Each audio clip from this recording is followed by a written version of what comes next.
Isang assignment ko kay Ma'am Usiel. Awareness of risk factors. Anong ibig sabihin ng risk factors sa ating Marilu? Tingin mo lang. Walang tama o mali ngayon ang sagot. Yung gusto na magpakamatay dahil sa sobrang daming problema?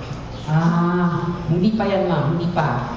Pero, qualify natin yung risk factor, tutulungan ako dito pag tingin niya, parang pangit yung pagpapaliwanag ko. Meron sa ating pagkatao, lahi, no? Na parang mas prone tayo, no? O mas madali tayo magkaroon ng isang sakit o kondisyon dahil meron tayo. Okay? Yun po yun. Yung sinasabi mo ating Marilu, pwedeng isa yung epekto o impact o resulta nung naramanasan natin. Minsan yung lahi-lahi talaga. Yes, yun. Yun yung isang magiging sample doon. Meron kami. May lahi nun, may mga ganun. Pero alam nyo, noon yun, hopefully wala masyado ngayon, no? Hindi ko sabihin, for example, depression. Ayon sa pag-aaral, talagang yan nasa lahi. No, may ganun. May iba naman sa hindi ng trauma. Sino na po ba dito ang na-trauma? Na-trauma na kayo? Okay. Ito naman, hindi lahat ng na-expose sa isang disaster o traumatic event ay na-trauma na agad.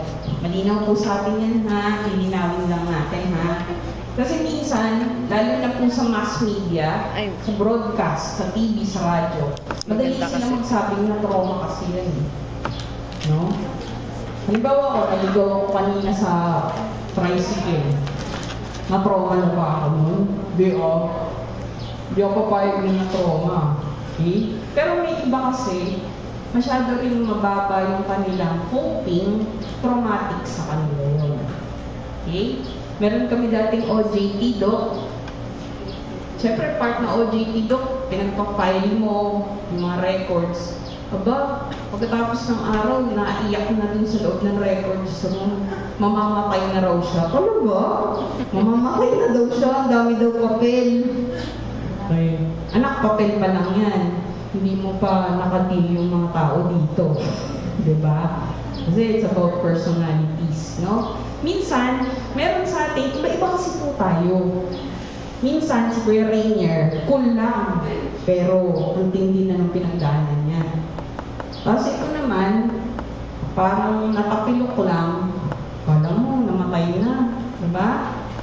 So, kumbaga, may mga problema na ang valor niya, 50 pesos. Pero yung effort natin na umiyak, na mag-react, 100 pesos. Yan, hindi siya kapantay. So, going back sa risk factors, meron tayo sa ating pangangatawan, sa ating lahi, sa ating kultura, sa ating komunidad, kasi depende rin na kung taga saan tayo, minsan, no? Na nagpuput o naglalagay sa atin sa isang kondisyon na mas madali tayong magkasakit, mahawa, no? At mag-isip ng ganun. Okay? So, puntahan po natin. Pag alam mo kung ano yung mga risk factors, halimbawa ako, 3 sa pamilya ko nagpakamatay. Halimbawa na. So, ano ang kahulugan niyan sa akin bilang tao? Ibig bang sabihin, magpapakamatay din ako? Pag ang nanay ko ba, may lahing merong schizophrenia, halimbawa. Ako ba? Matik ba yun? Meron din ako nun? Halimbawa, sa ginagawa namin, yung pagdidesisyon, Doc, yung matching, kung halimbawa yung baby, galing siya sa isang nanay na merong sakit sa pag-iisip.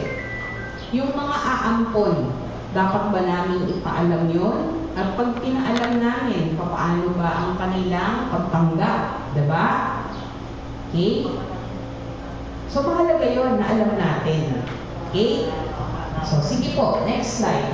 Risk factors and causes. Pinagalo na po dito, no? Kasi nakita ko medyo nag-ilang naman yung panahon na to. Yung mga ilang sanhi ng mental health disorder. Okay po?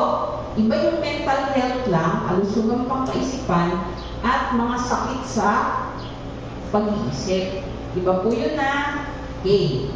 So, kung tayo ay merong history or background na ang ating lahi ay merong mga attention deficit hyperactivity disorder, meron tayong tiyahin na may depression, or meron akong ating bipolar, yun. Meron tayong risk factor. Diba? So, don't help me out kung sakali halimbawa, alam mo sa iyong pamilya, ang ikinakamatay ng mga kababaihan ay breast cancer. Ano ang dapat gawin?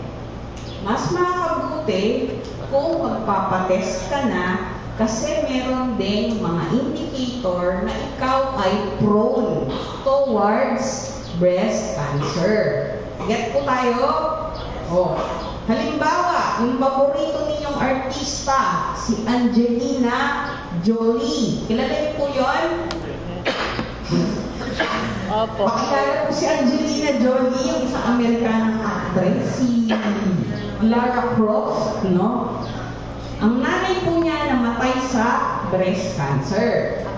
Tapos, napag-alaman din na meron din siyang risk factor, na meron siya sa kanyang gene ng chromosome na pwedeng mag-develop sa breast cancer. Oh. Ito po siya gumawa, hindi naman natin kailangan sundin. Anong ginawa niya? Pinatanggal niya yung kanyang isang boobs. Ganon. Kaya nagkaroon siya ng mastectomy. Ganun din naman sa Amerika, pwedeng hindi halata kung wala ka na, kung meron kang boobs, no? So, ang madaling sabi lang doon, sinasabi natin, naging alerto at maingat siya. Okay, isa pang example. Mag-asawa, dalawa na ang anak nila na merong special condition. Okay?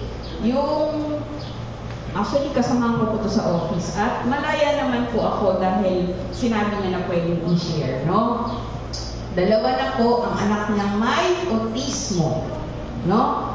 Yung mga batang parang tumatagos yung tingin, takbo ng takbo minsan, tapos pag may LC, laro ng laro, kinakausap mo, hindi ka sinasagot, no? Diba? Hi Victoria! Hi Victoria! Ganun yung sagot nila, no? Ito yung ASD, Autism Spectrum Disorder. Okay? Dalawa na po yung anak niyang ganon. Para maiwasan at gusto pa nilang magtayo ng basketball team yata, no? Gusto pang mabuntis. Anong ginawa ng mag-asawa? Nagpa-genetic counseling. Kasi, minsan sa mag-asawa, baka hindi bagay yung inyong mga itlog at sperm. Diba? Na, ang nangyayari, parang factory effect yung kanila nagiging anak. Yes, hindi match. Tama yan, Victoria. May mga ganon. And yun ba, makikita natin sa mga albularyo, hindi ko naman po binabalahura yung mga albularyo, no? Masasabi ba yun? Hindi. Tanging ospital at doktor. Okay? Next. Ano pa ang pwedeng maging risk factor? Kung meron kang pinagdadaanan na napaka-stressful. Ano ang stressful para sa'yo, Fatima? Ano yung mga bagay o pangyayari anak na nakapag-stress na sa'yo? Ano po? Sa school po. School? Ano po sa school? Kapag sobrang dami po ng mga magawain. Tama. #relate match ako dyan.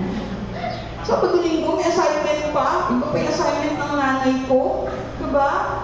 Oh. Nakaka-stress. Kuya Rainier, ano ba yung nakaka-stress sa'yo bukod dun sa mga dati mong ginagawa na hindi na nagawa? O yun, nakaka-stress yun Yung makapas, di mo ma-provide. Diba? Ano nakaka-stress sa'yo, Kuya John Mark? Ay, nakasmile si Kuya John.